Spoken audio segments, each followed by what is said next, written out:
Well, hello everybody. It's Wednesday, May 27th, 4:30 Eastern, 3:30 Central.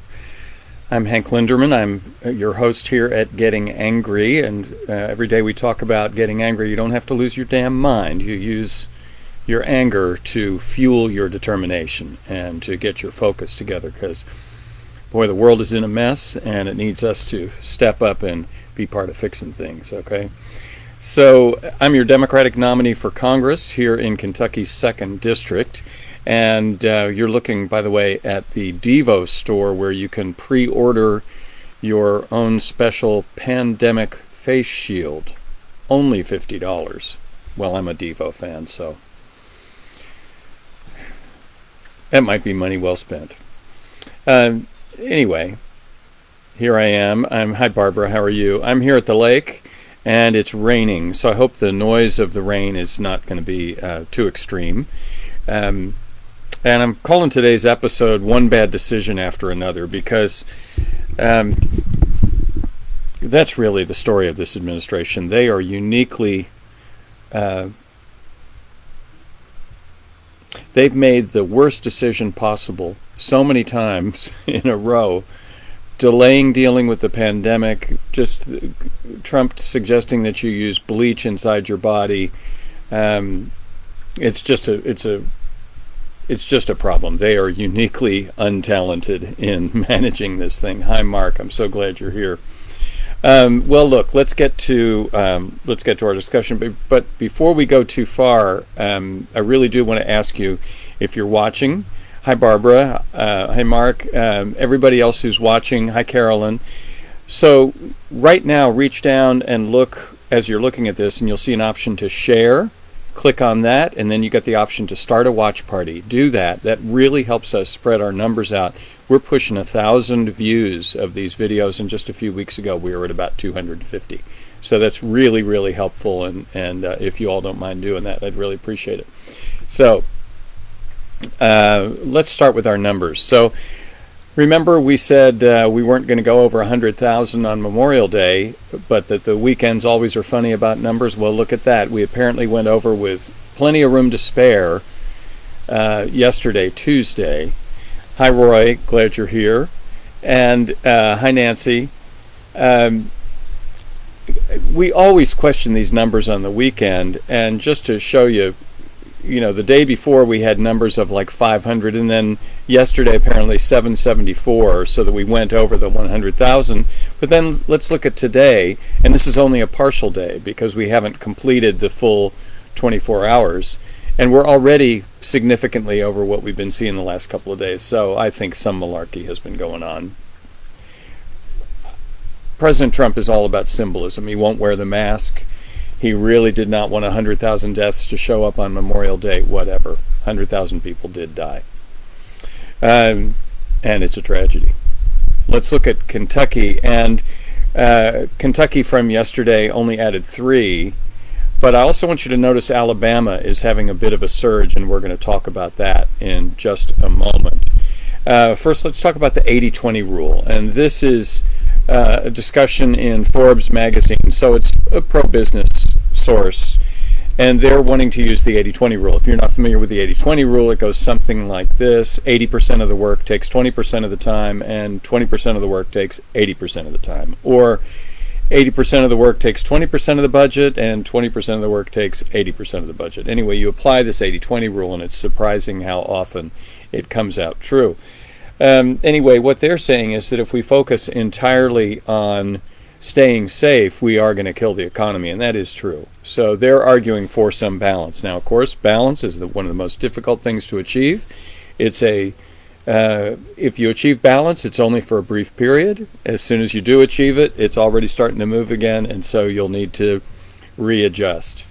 Now, back to Alabama, because Alabama is having a surge. They're seeing a surge, their largest amount of increase in COVID-19. And this kind of was expected. Remember, Blue America, meaning primarily the big cities, New York, Los Angeles, and so on, have borne the brunt of the... hi, Mary. How are you? They have borne the brunt of the COVID infection so far, but it is now spreading out into rural America and red America. So Alabama is very aware that they're seeing cases they weren't seeing before. And this, by the way, is published in, what's the name of this? Alabama Political Reporter, and they did something else that was pretty exciting. Here's some more about them. They're increasing their testing. They discussed some of that. This is actually pretty good. Now, this is a typical graph. This one is Tuscaloosa County, and you can see that very recently. Hi Beth Mullins. Hi, Sally Willits. Glad you're here. You can see that in Alabama, they're seeing big increases. Now, I want to give a shout out to this website, because the Alabama Political Reporter, when I get pointed to a new website, I tend to go check out what other stories they're covering. And this is an opinion piece in the Alabama Political Reporter by Josh Moon. It says it should be clear now that Colin Kaepernick was right. And from the text of it here, a lot of people owe Colin Kaepernick an apology. All the horrible racial incidents that have been occurring. In fact, yesterday, the murder of a man by police. By the way, those police have been fired. And if you haven't seen the video, I want to warn you, you're watching. It's pretty difficult to watch, and it's overwhelming to think about it right now, because you're watching someone get killed. And if you can bear to watch it, you should. And of course, the woman in Central Park who, because she was asked to put her dog on a leash in an area of the park that her dog was supposed to be leashed, and she was asked by a black American man, an African American man, she called the police and claimed that she was being threatened. She has since been fired from her job, and I want to talk about that firing thing in a little bit as well. I'm just going to say up front, I don't believe she should have necessarily been fired. I think generally we should have a path to redemption whenever we do dumb things. And she did a dumb thing, and we'll look at that from the gentleman who she accused of threatening her. But let's talk about our new President Trump's new press secretary. You know, she's been complaining about voting by mail, saying it's going to lead to cheating in the election and all this sort of thing. You know, nobody really knows. And in fact, in the most recent House election, that was a special election in California, and I want to say it was up in the Antelope Valley, it was Katie Hill was the former congresswoman, if she was a freshman congresswoman, who had some sort of sex scandal, which honestly shouldn't be that big a deal. We should just kind of move on from all that stuff, whatever. But she resigned, and so there was a special election, and sure enough, a Republican won, and mail-in voting had a lot to do with it. But Trump's press secretary, she's voted by mail 11 times in the last 10 years. So it's a good thing people don't die of irony, isn't it? A little bit more detail here. Hi, John Alma. And I'm glad you agree with me, John Alma, and I want to get into that. We do need a path to redemption. And the same thing with this press secretary. She said something dumb. She should just admit that she said something dumb. Then again, her job is supporting a president who says all sorts of crap on a regular basis. The gentleman in Central Park who's a bird watcher, his name is Christian Cooper. I mean, what irony is that, of course, that the woman who complained about him and the poor man who got reported to the police for threatening her because he asked her to put her dog on a leash, they both have the same last name. And his quote is great. I'm not excusing the racism, but I don't know if her life needed to be torn apart. And what a gentle decency that is, and shouldn't we all be like that? Now, it gets a little tougher when we look at this protester who... the protester who helped put Governor Andy Beshear in effigy has been fired from his job at Neil Huffman Auto Group. Now, I've spoken with some who have said that, look, when you put up an effigy of someone and hang them, you're threatening violence, and that's a different thing. And I suppose that is the case. This guy is going to get... I believe there's going to be all sorts of criminal prosecution of this guy for terroristic threatening. But um, I'm not sure about this. I'm not sure he shouldn't be given the chance to apologize. The hanging someone in effigy is a problem. But I grew up in the 60s, and I remember seeing things like the American flag getting burned and people burning their draft cards and Uncle Sam getting burned in effigy. And I wouldn't want to think that one of us maybe went too far complaining about Governor Matt Bevin and then wound up losing our job. I think that's a difficult line, and I won't be surprised if he ends up suing Neil Huffman and they come to some sort of agreement. Maybe that's just the way this is going to work out. I don't know what this is. Oh, that's one of the other pieces. So I'm going to go back now to my main window because I want to talk a little bit about what's going on Twitter, because I do want all of you, besides sharing, I believe a lot of this election is going to be done online coming up. I spoke with a political activist in Bowling Green, in fact, a friend of mine, and John Alma's, and her small business is probably going to close, but if it doesn't, and she works in art, I mean, can you imagine giving art classes with children and everyone's got to wear masks and they're not able to share materials, and you can see all the difficulties of it. Anyway, moving forward, I believe that we're going to see a lot of the way that we convince people to vote one way or another is going to be done online. So that's partially why I'm spending a lot of time doing this.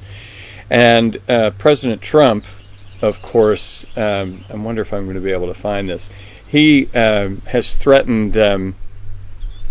He's threatened online media sources with investigations and some sort of controls, because Twitter yesterday announced that they would be fact-checking his tweets. Now, there are people who break Twitter rules and they get thrown in Twitter jail all the time. And President Trump has done things that other people get thrown in Twitter jail for, but he represents a lot of money to them, so they are unlikely to cut him out of things. But it was interesting to me that the response to being fact-checked is that that's not fair, because now you're being unfair to the conservative viewpoint, which sounded to me a bit like an admission that their viewpoint is bullshit. So just food for thought. Now, Mary, I know this isn't exactly appropriate, but Mary asked if I would play some music. So I do have a piece of music I can play for you all. And this is from a concert that I did a little bit more than a year ago, barely a year and a week or so ago. And I want to tell you about the members of the band. Pete Abbott on drums is from Nashville, and he's just a genius musician. The bass player, Jack Wessel, and I met in high school in Cleveland many, many years ago, and he played for Leon Russell for 37 years and is just a fantastic musician. And then on keyboards is Brett Tuggle, and Brett was in David Lee Roth's band when David Lee Roth was Top of the Pops, so he played all those David Lee Roth concerts and played on all those hits. He then wound up with Fleetwood Mac, and he was their keyboardist for a number of years, and he is Lindsey Buckingham's musical director. And we got all these guys together, and we didn't really have a rehearsal. We kind of all got together in the afternoon. I think Brett and I had rehearsed a few times, but we basically shared a bunch of stuff. And so in this song, start the song, and Brett doesn't know what the song is, and I don't want to tell him because then I'm giving away the song. So there's a bit of funny business that goes on. Anyway, I hope you enjoy this, and I love you all. I'll see you tomorrow. I love hearing from you. Please share the broadcast and bring some friends next time. All right, here you go. Talk to you later.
Well, everybody, I'm hearing that the video isn't working.